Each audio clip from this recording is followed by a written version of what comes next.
யோகி பாபா அண்ணாவோட ரொம்ப வருஷம் கழிச்சு காம்பினேஷன்ல பண்ணியிருக்கேன் இந்த படத்துல. ஓகே. அவர் எப்பயுமே ஜாலியா தான் இருப்பாரு. இந்த கப்பிள் ஃப்ரெண்ட்லி படம் கிடைச்சது எனக்கு அங்க போய் தான்.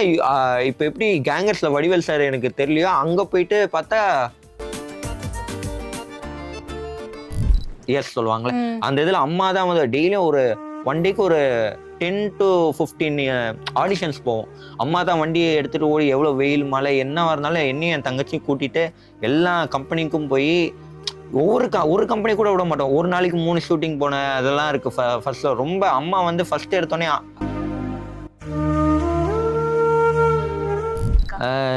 தலைவர் படம் எல்லாமே எனக்கு ரொம்ப பிடிக்கும். அது காலால வந்து அந்த கேரு செட்டிங்கா வேங்கம்மா ஒத்தையில நிக்க தில் இருந்தா மொத்தமா வாங்கல்ல. யார் அடிச்சு பொறி கலங்கி பூமி எழுது உடம்புல திருதோ அவன் தான் தமிழ், நான் தான் தமிழ். ஓகே, நம்ம நல்லா தான் பண்ணியிருக்கோம் போல இருக்கு இப்போ இந்த இதில் ஸ்பாட்ல அப்படின்னு ஸ்டன் மாஸ்டர்ஸ் டேரக்டர் எல்லாருமே இருந்துச்சு வந்து கை தட்டி கை கொடுத்து எல்லாம் இது பண்ணாங்க. ஓகே, எல்லாரும் இந்த மாதிரி அப்ரிஷியேட் பண்றப்ப நம்ம அடுத்த ஒண்ணு பண்ணணும் அப்படின்ற ஒரு பூஸ்ட் கொடுக்குது இல்லையா? சோ அந்த மாதிரி அடுத்த லைனப்ஸ்ல என்ன மாதிரி படங்கள் வச்சிருக்கீங்க? இப்போ ரீசெண்டா கேங்கர்ஸ் முடிச்சிட்டு கப்பிள் ஃப்ரெண்ட்லின்னு ஒரு படம் பண்ணியிருக்கேன், தெலுங்கு மூவி. அது வந்து யோகி பாபா அண்ணாவோட ரொம்ப வருஷம் கழிச்சு காம்பினேஷன்ல பண்ணியிருக்கேன் இந்த படத்துல. அவர் எப்பயுமே ஜாலியா தான் இருப்பாரு. இந்த கப்பிள் ஃப்ரெண்ட்லி படம் கிடைச்சது எனக்கு அங்க போய் தான். இப்ப எப்படி கேங்கர்ஸ்ல வடிவேல் சார் எனக்கு தெரியலையோ, அங்க போயிட்டு பார்த்தா யோகி பாபு சாரும் இருக்காரு காஸ்டிங்லனே. எனக்கு சப்போர்ட். நான் தெலுங்கு மூவினோடனே ஓகே எல்லாம் புதுசா இருப்பாங்க, நம்ம தமிழ் இண்டஸ்ட்ரியில இருந்து இப்ப தெலுங்கு போனா எல்லாம் புதுசா இருப்பாங்க. பார்த்தா நமக்கு தெரிஞ்ச ஒரு ஆள் யோகி, அவரு என்ன பார்த்துக்கிட்டே இருந்தார். நான் எனக்கு ஞாபகம் இருக்குமா ரொம்ப வருஷம் ஆச்சு வந்து டே பப்பு அப்படின்ட்டு வந்து கட்டி பிடிச்சிட்டு, யார் தெரியுமா இவன் என்ன பலூன்ல என்னையே கலாய்ச்சாங்க இவன் அப்படின்ட்டு எல்லாருக்கும் இன்ட்ரடியூஸ் பண்ணி விட்டாங்க. எங்க அம்மாவை நல்லா ஞாபகம் வச்சு, அக்கா எப்படிக்கா இருக்கீங்க, பையன் வளர்ந்துட்டாங்கக்கா அப்படின்ட்டுலாம் சொன்னேன். எங்க அம்மா வந்து சார் நீங்க மாறவே இல்லை சார், அப்பையிலேருந்து இப்போ அப்படியே இருக்கீங்க சார், எல்லாரும் மனுஷங்க தான்மா, என்ன பண்றது அப்படின்ட்டு அந்த டவுன் டு எர்த் மெயின்டைன் பண்ணிட்டே இருக்காங்கல்ல. நீங்க என்ன யோகி பாபு சார் கலாச்சிங்க? ஆக்சுவலி அவரே ஞாபகம் வச்சிருக்காங்க. நாங்க வந்து டைலாக்ஸ் வந்து சினேஷ் அண்ணா பலூன்ல எழுதினாலும் நாங்க 2 பேர் தான் டெவலப் பண்ணுவோம். 2 பேரும் உட்காந்துப்போம். உட்காந்துட்டு அண்ணா வந்து சொல்லுவாரு, நீ இந்த மாதிரி சொல்லு, நான் இந்த மாதிரி சொல்றேன், நீ என்ன இப்படி சொல்லி கலாய்ச்சிரும், நம்ம அப்படியே கலாய்ச்சே பண்ணுவோம், நம்ம டெவலப் பண்ணுவோம்டா அப்படின்னு சொல்லி நாங்க 2 பேரும் உட்கார்ந்து டெவலப் பண்ணி அந்த படத்துல பண்ணதான். சின்ன பையனா இருந்தாலும் அது என்ன கலாய்டா அப்படின்ற அந்த ஆமா அவரே கொடுத்தாரு, நீ இந்த மாதிரி கலாய்டா சூப்பரா இருக்கும்டா தம்பி அப்படின்ட்டு ரொம்ப என்கரேஜ் பண்ணுவாரு. யார்கிட்ட இருந்து நான் இந்த ஒரு விஷயம் வந்து கத்துக்கிட்டேன்ப்பா இந்த சினிமா இண்டஸ்ட்ரியில இருக்கிறதுக்கு, நான் அவர்கிட்ட இருந்து கத்துக்கிட்ட ஒரு விஷயம் ரொம்பவே எனக்கு ஹெல்ப்ஃபுல்லா இருக்கு அப்படின்னா யார்கிட்ட இருந்து என்ன விஷயம் கத்துக்கிட்டேன்? நான் ஒவ்வொருத்தங்க கிட்ட இருந்தும் ஒன்னொன்னு கத்துக்கிறேன். இப்ப கேங்கர்ஸ்ல வடிவேல் சாரே வச்சுக்கணும், ஒரு இன்சிடென்ட் நடந்தது. என்னன்னா அவருக்கு ஒரு எக்ஸ்ட்ரீம் லாங் ஷாட் இருந்தது ஒரு பிளே கிரவுண்ட்ல. அவர் தூரமா கிரவுண்ட் நடுவில் இருந்தார், நாங்கெல்லாம் மானிட்டர் பின்னாடி ரொம்ப தூரத்துல கேமரா இருந்தது. அவருக்கு ஒரு எக்ஸ்ட்ரீம் க்ளோஸ் போயிட்டு இருந்தது. நான் அப்ப பார்த்தா ஷார்ட் போயிட்டே இருக்கு, திடீர்னு மழை வந்துருச்சு. மழை வந்தோடனே என்னாச்சு, அவரோட அசிஸ்டன்ட் ஒருத்தர் ஓடி போய் கொடையை கொடுத்தோடனே அவர் என்ன பண்ணாரு, கொடையை வச்சுட்டு கீழே உட்காந்துட்டாரு, மண்ணிலே உட்காந்துட்டாரு.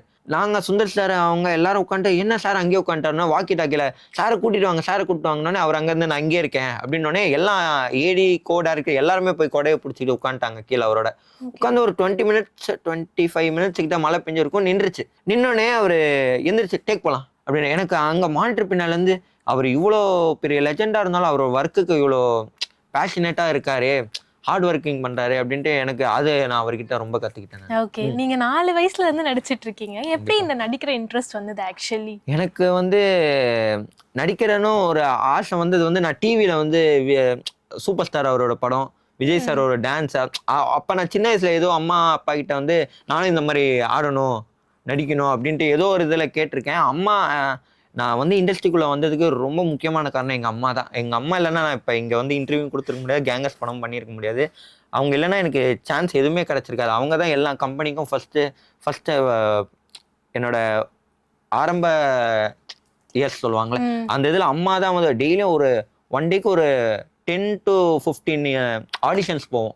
அம்மா தான் வண்டியை எடுத்துட்டு ஓடி எவ்வளவு வெயில் மழை என்ன இருந்தாலும் என்னையும் என் தங்கச்சியும் கூட்டிட்டு எல்லா கம்பெனிக்கும் போய் ஒரு கம்பெனி கூட விட மாட்டோம். ஒரு நாளைக்கு 3 ஷூட்டிங் போன அதெல்லாம் இருக்கு. ஃபர்ஸ்ட்ல ரொம்ப அம்மா வந்து ஃபர்ஸ்ட் எடுத்தோடனே கேரக்டர் இது பண்ணாம நீ அடிமட்டத்துல இருந்து வா, ஒன்னு கேமராக்கு முன்னாடி எப்படி நடிக்கணும் ஒன்னா கத்துக்கிட்டு வான்ட்டு அம்மா ஒரு ஏணியா இருந்து என்னை ஏற வச்சிருக்காங்க இப்போ வரைக்கும். ஆக்சுவலி இந்த மாதிரி ஒரு சப்போர்ட் கிடைக்கிறதுலாம், கண்டிப்பா அதுவும் கண்டிப்பா சின்ன வயசுல இருந்தே புஷ் பண்ணி சினிமாக்குள்ள போடா அப்படின்னு அனுப்புறதுலாம் வந்து சின்ன கண்டிப்பா விஷயமே கிடையாது. கண்டிப்பா. சோ தங்கச்சியுமே வந்து நடிச்சிட்டு ஆமா, இருக்காங்க. அவங்க வந்து சர்க்கார்ல வந்து விஜய் சாரோட பண்ணியிருந்தாங்க. அந்த கண்டுவெட்டி இதுல மூஞ்சி ஓகே, பர்ன் ஆயிடும், விஜய் ஆமா, சார் காப்பாத்துவார், அந்த கேரக்டர் பண்ணாங்க. ஓகே, அப்புறம் காலாபுரத்துல வந்து சூப்பர் ஸ்டாருக்கு வந்து கிராண்ட் டாட்டரா பண்ணியிருந்தாங்க. ஓகே. அந்த குட்டி பொண்ணு அவங்க ஆமா தானா? ஆமா ஆமா. ஓகே. சூப்பர் ஸ்டார் கூட அவங்களோட எக்ஸ்பீரியன்ஸ் ஷேர் பண்ணாங்களா? எப்படி நிறையாங்க. இருந்தது? நான் வந்து பெரிய சூப்பர் ஸ்டார் ஃபேன் நானு. எனக்கு தலைவர்னா சின்ன வயசுல இருந்தே ரொம்ப பிடிக்கும். எப்படி ஃபேன் பாய்னு சொல்லலாம் நானு. அவரு அங்க ஷூட்டிங் வந்து எனக்கு எக்ஸாம் போயிட்டு இருக்கும். நான் வந்து எக்ஸாம் சீக்கிரம் முடிச்சுட்டு ஆஃப் டேல கிளம்பி இவங்களோட ஷூட்டிங் போவேன் நானு. மாமா சூப்பர் ஸ்டார் பார்க்கணும் எனக்கு ரொம்ப, ஏன்னா அவரை ஸ்க்ரீன்ல பார்த்து எப்படி சொல்ல, ஒரு வெறியன்னே சொல்லலாம் நானு சூப்பர் ஸ்டாருக்கு. அதனால நான் அங்க போயிட்டு அவரை பார்த்தோன்னே எனக்கும் எங்க அம்மா என் தங்கச்சி எல்லாரும் ரொம்ப சந்தோஷம், எங்க ஃபேமிலிக்கே. அவரை பார்த்தோன்னே எங்களே அறியாம கையை நாங்க எடுத்து கும்பிட்டு, அவரும் அங்க இருந்து கும்பிட்டு, தம்பி உங்க பேர் என்ன படிக்கிறீங்க அப்படின்னு எனக்கு, ஏன்னா எனக்கு எப்படி சொல்றது, ஒரு நம்ம இப்ப கூட அந்த ஃபேன் மொமெண்ட்ட வந்து இது கண்டிப்பா பண்ண எனக்கு இப்பயே ஒரு முடியல. மாதிரி இருக்கு எனக்கு. ஒரு ஃபேனா இருந்தா அவரு, ஏன்னா ஒரு பெரிய உச்சம், ஒரு 50 இயர்ஸ் இப்ப கம்ப்ளீட் பண்ணியிருக்காரு அவரு. எவ்வளவு பெரிய ஸ்டார், ஒரு சூப்பர் ஸ்டார். அவரு நம்ம கிட்ட இவ்வளவு ஈஸியா பேசுறாரு அப்படின்னோடனே எனக்கு ரொம்ப சந்தோஷமாச்சு எனக்கு. ஓகே. அந்த மொமெண்ட் எப்படி ஆக்சுவலி இது பண்ணீங்க? ஏன்னா தங்கச்சி வந்து ஒரு படம் பண்ணிட்டாங்க. கண்டிப்பா. அடுத்து நீங்களுமே வந்து ஏதாவது அவரோட படத்துல ட்ரை பண்ணீங்களா? நான் வந்து ட்ரை பண்ணிக்கிட்டே தான் இருக்கேன். இப்ப ட்ரை பண்ணிட்டு தான் இருக்கேன். கண்டிப்பா படம் பண்ணுவேன் கண்டிப்பா. கண்டிப்பா அவர் கூட. இது என்னது, இன்னொரு பக்கம் தளபதியுமே பிடிக்கும் அப்படின்னு வந்து கண்டிப்பா சொல்லியிருந்தீங்க. தளபதி ரொம்ப பிடிக்கும். அவரோட டான்ஸ், அவர் ஆக்டிங், எமோஷனல் ஆக்டிங் ரொம்ப பிடிக்கும் எனக்கு. ஓகே. இப்ப ஆனா அவர் வந்து சினிமால இல்ல. சோ அந்த ஒரு விஷயம் வந்து இருந்ததா? எப்படியாவது அவர் கூட ஒரு படம் பண்ணணும்ன்ற தாட் கண்டிப்பா இருந்திருக்கும். கண்டிப்பா. சோ அவர் இல்லன்றது எப்படி இருக்கு actually? கண்டிப்பா. ஃபர்ஸ்ட் வந்து அந்த நியூஸ் கேட்டோன்னு ரொம்ப, நான் என்னோட ஃப்ரெண்ட்ஸ் ஃபேமிலி எல்லாருமே, எப்படி ஹோல் வேர்ல்டு தமிழ்நாடு எல்லாருமே சோகமா இருப்போம் அந்த நேரத்துல.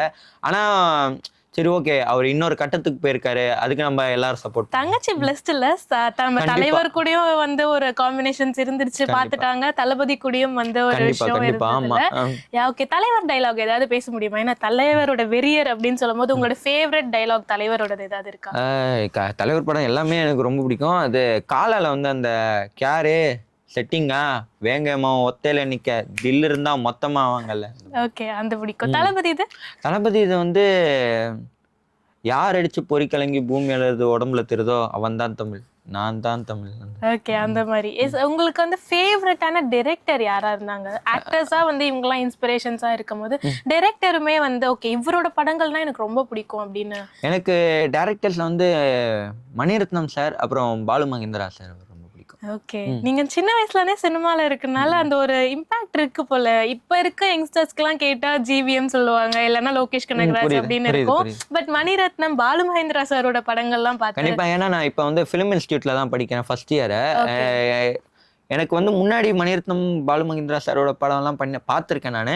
ஆனால் நான் இப்போ இன்ஸ்டியூட் போனதுக்கப்புறம் அவங்களோட ஸ்டைலு, அவங்க எதனால வந்து இந்த மாதிரி வச்சிருக்காங்க இந்த படத்துல வந்து காரணம் எல்லாம் தெரிஞ்சனால இன்னும் அவங்கள ரொம்ப பிடிச்சிச்சு. ஓகே. இப்ப இருக்க டு பி ஆனஸ்ட், இப்ப சினிமாக்குள்ள வரவங்கலாம் வந்து தனக்கு ஒரு ஃப்ரேம் வந்துடணும், அவங்க கிட்ட டேலண்ட் இருக்குது அப்படின்றதெல்லாம் தாண்டி ஏதோ ஒரு விஷயத்தின் மூலியமா உள்ள வந்துடுறாங்க. கண்டிப்பா. ஸோ ஆனா உங்களுக்கு வந்து இந்த ஒரு விஷயத்த நான் சினிமால வந்து என்னோட சாட்டிஸ்ஃபேக்ஷனுக்காக தான் நான் பண்ணிடணும் அப்படின்ற ஒரு விஷயம் இருக்கும் இல்லையா? அது என்னவா இருக்கு? அது எனக்கு இப்ப என்ன எதுவும் ஐடியா இல்லை, எல்லாம் கடவுள் கையில தான் இருக்கு. ஓகே. அம்மாவோட பிளெஸிங் அப்பாவோட பிளெஸிங்லாம் தான் இருக்கு. ஓகே. யார் கூட வந்து இன்னும் நடிக்கணும்ன்ற ஆசை இருக்கு ஆக்சுவலி? எனக்கு அதான் சூப்பர் ஸ்டாரோட நடிக்கணும் ரொம்ப ரொம்ப ஆசை. அது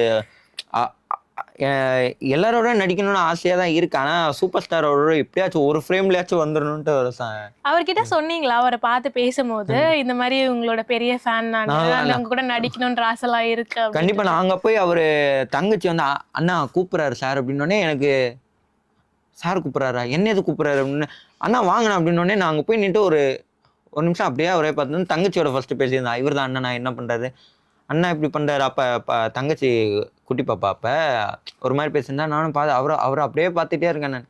அவர் என்னை பார்த்துட்டு கையை நீட்டி அவருன்னா சார் அப்படின்னு நல்லா கையை இப்படி ஷேக் பண்ணார், ஹாய் பாய் ஹாய் ஹாய் அப்படின்னோடனே. அது அவர் எப்பயுமே ஒரு புக்ஸை படிச்சுக்கிட்டே இருப்பாரு.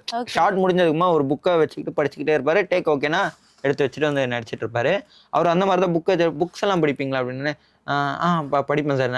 நான் அவர் இந்த மாதிரி புக், நான் ஸ்கூல் புக்ஸ் நினச்சிட்டு புக்ஸ் எல்லாம் படிப்பேன் சார் அப்படின்ட்டு. சரி ஓகே.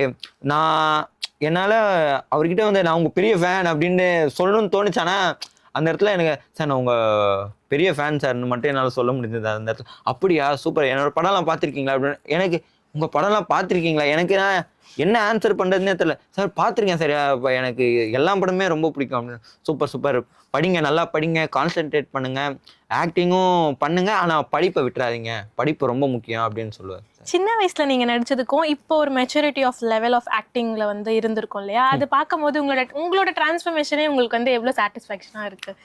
ரொம்ப சந்தோஷமா இருக்கு. ஏன்னா வந்து அப்போ சின்ன வயசில் பண்ணும்போது அவங்க கேரக்டர் சொல்லுவாங்க, டைலாக் சொல்லுவாங்க, அதை ப்ரிப்பேர் பண்ணிட்டு சரி ஓகே இந்த இதுக்கு. இப்போ எனக்கு என்னன்னா அந்த கேமரா ஆங்கிளுக்கு நம்ம எந்த மாதிரி நடிக்கணும், டேரக்டர் வந்து சொல்ற எந்த மாதிரி எமோஷனுக்கு எந்த மாதிரி பேசணும், அதெல்லாம் எனக்கு இப்போ கொஞ்சம் கொஞ்சம் புரிஞ்சு. ஓகே, இந்த கேங்கஸ் படத்துல உங்களோட ஸ்பெஷலான மொமெண்டா எது இருந்தது? ஆக்சுவலி ஸ்பெஷலான மூமெண்ட்னா எனக்கு வந்து சார் வந்து இவ்வளோ பெரிய கேரக்டரை எனக்கு கொடுத்தது தானே பெரிய மூமெண்ட்டா. ஏன்னா வந்து அவர் வந்து எனக்கு ஃபர்ஸ்டே சொல்லிட்டாரு, நீ எனக்கான ஈடான கேரக்டர் அது. ஃபர்ஸ்ட் ஹாஃப் ஃபுல்லாகவே உன்னோட வச்சு தான் போகுமே கதையே, செகண்ட் ஹாஃப் வந்து உன்னோட லீடு தான் செகண்ட் ஹாஃபு. உனக்கு ஃபைட் சீக்வன்ஸ் இருக்குது, கடத்துகிற சீன் இருக்குது, மர்டர் பண்ணுற சீன் இருக்குது, எல்லாம் சொன்ன எனக்கு ஓகே. இது எனக்கு புதுசாக இருந்தது. ஏன்னா நான் இவ்வளோ இதாக ஹேண்டில் பண்ணதில்லை, இவ்வளோ பெரிய சீக்வன்ஸ் எல்லாம் ஹேண்டில் பண்ணதில்லை. அவர் இதெல்லாம் சொன்னோன்னே இதில் வந்து ரிஷி ஓகே, நம்ம இப்படியே டைலாக் சொல்லி அப்படியே நடிக்கிறது இல்லை, இப்போ இனிமேல் நம்ம டெவலப் ஆகணும்டா, சரி பண்ணுவோம் அப்படின்ட்டு பண்ணேன். எனக்கு ஒவ்வொரு இதுலேயும் வந்து எல்லா ஆக்டர்ஸும் எல்லா ஏடிஸ் எல்லாருமே எனக்கு ஹெல்ப்பாக இருந்தாங்க. ஓகே, நீங்கள் இன்னுமே வந்து கிட்டு தான், ஆனால் வந்து ஃப்ரெண்ட்ஸ்லாம் வந்து எப்படி எக்ஸ்பிரஷன்ஸ் இருக்கு? ஃப்ரெண்ட்ஸ் எல்லாம் படம் பார்த்துட்டு என்னடா பண்ணி வச்சிருக்க, மிரட்டி இருக்கடா. எனக்கு ரொம்ப என்னோட டீச்சர்ஸ் எல்லாம் போய் பார்த்தாங்க, படம் பார்த்துட்டு அதில் கொஞ்சம் ரக்கடானது, ஸ்மோக் பண்ணுற சீன் எல்லாம் இருக்குது. ஆனால் வந்து நான் ஸ்கூலில் அப்படியே டோட்டலாக வேறு. அவங்க நீயாடா இது என்னடா, ரொம்ப சந்தோஷம்டா அப்படின்னு எனக்கு என்னோட டீச்சர்ஸ் என்னோட ஃப்ரெண்ட்ஸ் எல்லாம் பாராட்டினது ரொம்ப சந்தோஷமா இருக்கு. ஸ்டடீஸ் எப்படி மெயின்டைன் பண்றீங்க? நான் வந்து 9th 10th 11th 12th ஒரு பிரேக் விட்டேன். ஏன்னா அப்பா வந்து ஸ்டடீஸ்ல பப்ளிக் எக்ஸாம்னால பிரேக் விட்டாங்க. நான் 12th முடிஞ்சு இந்த பிரேக்ல லீவ்ல இருக்கும் போது தான் கம்பெனில இருந்து கால் வந்துச்சு. ஓகே, எவ்வளோ நாள் வந்து இன்னுமே வந்து படம் பண்ணிட்டு இருக்கணும், என்ன மாதிரி ரோல்ஸ் பண்ணணும்னு ஆசை இருக்கு? ஏன்னா தலைவரை வந்து நீங்க ஒரு இன்ஸ்பிரேஷனா வச்சிருக்கப்ப என்ன மாதிரி ரோல்ஸ் பண்ணணும்ன்ற ஆசை இருக்கு? எனக்கு வந்து ஒரு நல்ல கேரக்டரா இருக்கணும், அதை எப்படி சொல்றது, நல்ல ஒரு ஸ்போர்ட்டிவ் கேரக்டரா இருக்கணும்ட்டு அதுல பண்ணணும். ஓகே, இன்னும் லைனப்ல வந்து தெலுங்கு படம் பண்ணிட்டு இருக்கீங்க, மல்டி லாங்குவேஜஸ்லயுமே வந்து உங்களோட டேலண்ட் நீங்க எக்ஸ்ப்ளோர் பண்ணணும்ன்றது எங்களோட விஷஸ். சின்ன வயசுல இருந்தே இந்த ஹார்ட் ஒர்க் அப்படின்றது கண்டிப்பா சினிமால எனக்கு தெரிஞ்சு நீங்க பேசும்போது உங்களோட அந்த எக்ஸைட்மெண்ட் தெரியுது. சின்ன வயசுல இருந்து ஒண்ணு பண்ணிட்டு இருக்கோம், ஆனா நம்ம வந்து எல்லாருமே ரெகக்னைஸ் பண்றாங்களோ உங்க நேம் சொல்லி, அந்த ரிஷி எப்படிப்பா இருக்க அப்படின்ற மொமெண்ட்லாம், அதெல்லாம் அமேசிங் மொமெண்ட்ஸ். அது கண்டினியூ ஆகணும் அப்படின்றது best wishes for that. Thank you so much. Thank you so much. April 24th வந்து படம் ரிலீஸ் ஆயிருக்கு கேங்கர்ஸ். உங்க ஃப்ரெண்ட்ஸ் அண்ட் ஃபேமிலி உங்க கேங்கோட போய் பாருங்க கேங்கர்ஸ் படத்தை. தேங்க்யூ.